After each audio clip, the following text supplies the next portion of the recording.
Hey guys, how's it going? It's Jewel Tolentino here. So in this video, I'm going to be sharing my 5 tips to be successful on selling on Craigslist.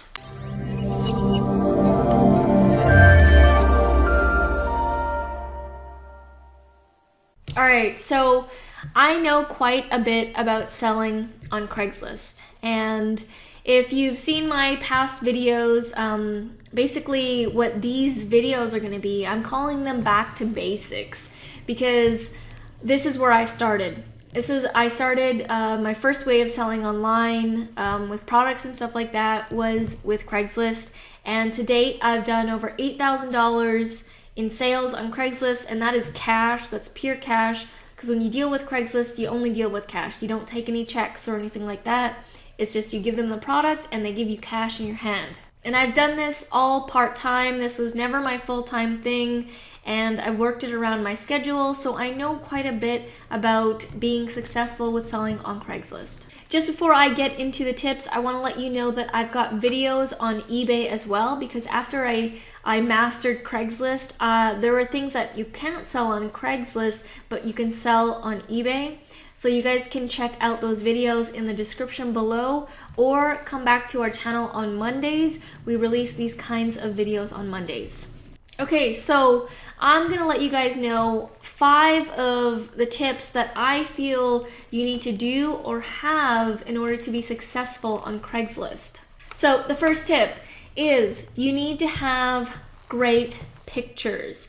Now it may seem kind of obvious, but when you go on Craigslist, I guarantee you'll find someone that has a blurry photo, it's totally dark, it's not focused, or it just makes the product look worse than it actually is. The picture is what's gonna decide, the picture is going to be the deciding factor if this person is gonna contact you or not. They need to visually see that this is an appealing product that they want. So you need to make the product look good.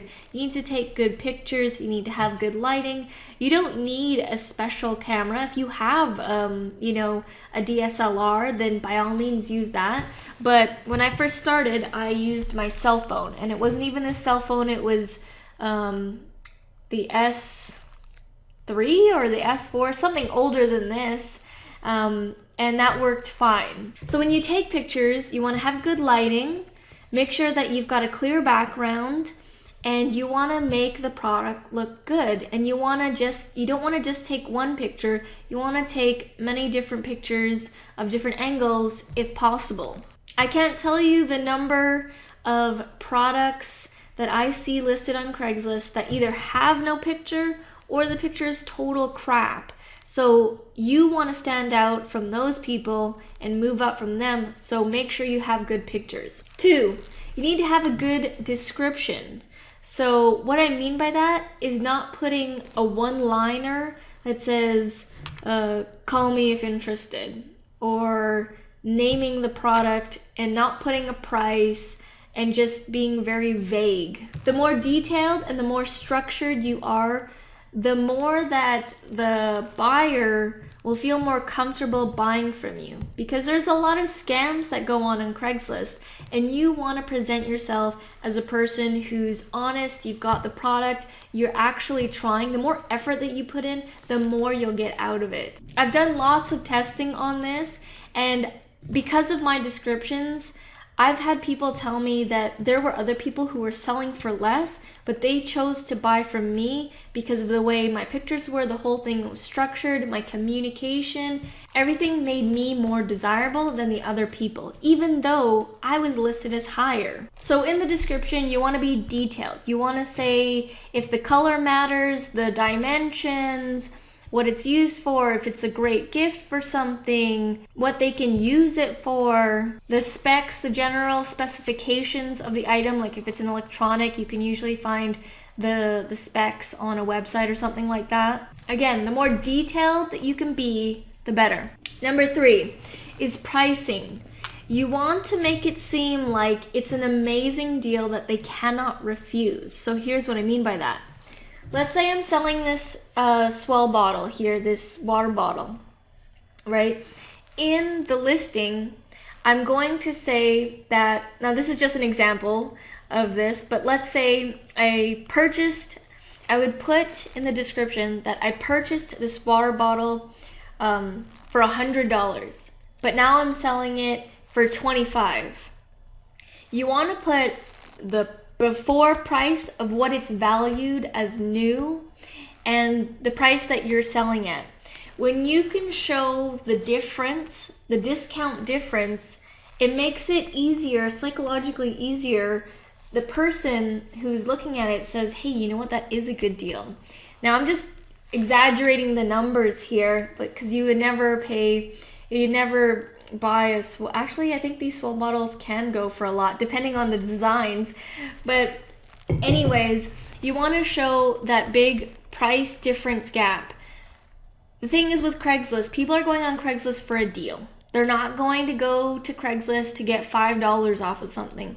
People want deep discounts on Craigslist. That's just the nature of Craigslist, and that's just the way it goes. People are always trying to lowball you and stuff like that on Craigslist. So just be aware of that. So when I'm listing something, I make it look like it's more than 50% off. Sometimes a lot more.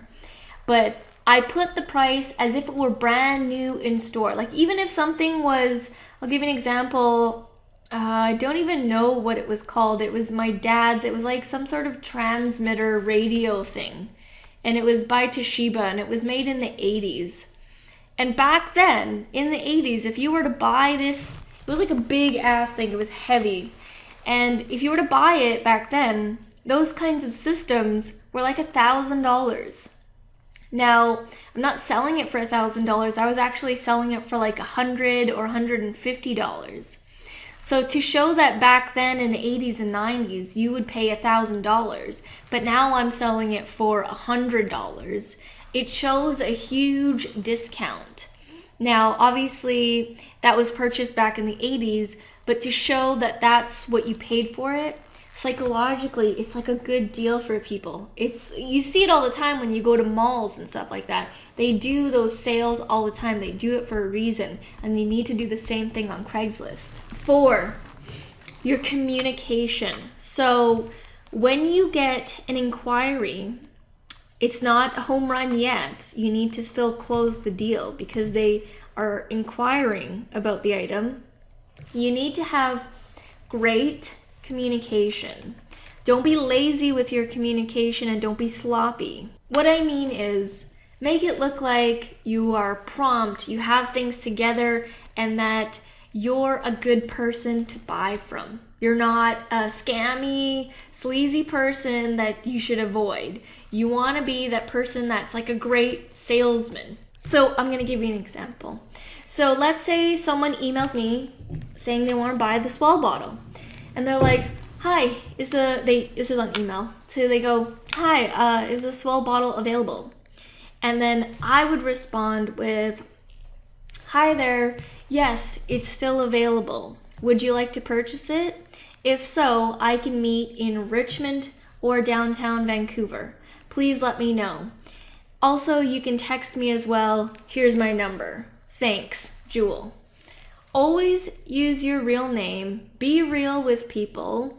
In my email, it has my email signature. So it has links to my website, my YouTube channel, my Facebook, so that they can see what I look like, so that they can see I'm a real person. I'm not trying to scam them because they know what I look like. I'm not trying to hide. People who don't put their real name and they don't want to say their name or give their number, they will seem kind of scammy and suspicious. So I try and remove all of that and just make it really clear and transparent so people can trust me. So that's what I'm talking about when I mean good communication, is 1, actually communicating and sounding competent with the item and sounding like you're a person that they want to buy from. 5, now this is an interesting one. You need to be both patient and aggressive at the same time. So here's what I mean by that. Now, being patient means you might not get emails or inquiries right away. It really depends on what you're selling on Craigslist. I've gotten inquiries right when I've listed things, and sometimes things have taken a couple of weeks. You really don't know, it's up in the air. But When you get an inquiry, an email, a text, or whatever, inquiring about an item, you need to move fast. You need to move right away. If you get an email and you take a day to respond, most likely they've moved on. Because the thing with people on Craigslist is they're moving fast and they are inquiring from other people. So chances are you're not the only one they're looking for a deal for. They might be messaging other people on Craigslist, looking online. It's most likely not just you. So you need to move fast. When you get an email, when you get a text, respond immediately. Trust me, there's been so many times where I was slow and I wasted time and I messaged them back, and I've gotten so many responses where people go, oh, sorry, I got it from someone else. Oh, sorry, I bought it online. Oh, sorry, I just went in the store. People are wanting it immediately on Craigslist, so when you get an inquiry, you need to respond right away. So that's what I mean by being both patient and aggressive at the same time. Patient, waiting for the inquiry. Once you get the inquiry, you need to be aggressive. So I hope you've enjoyed my top 5 tips on selling on Craigslist, how to be successful on Craigslist. Like I said, I've done over $8,000 worth of stuff, selling stuff on Craigslist, and I've done it all part-time, and I still do it from time to time now whenever I have items or whenever people want me to sell things for them.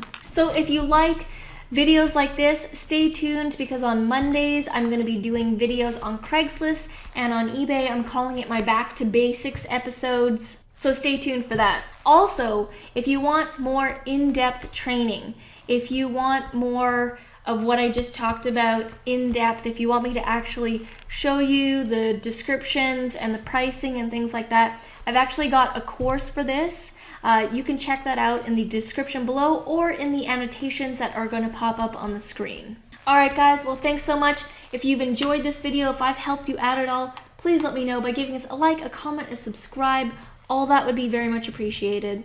Alright guys, well thank you so much, and I'll see you in the next video. Back from the dead.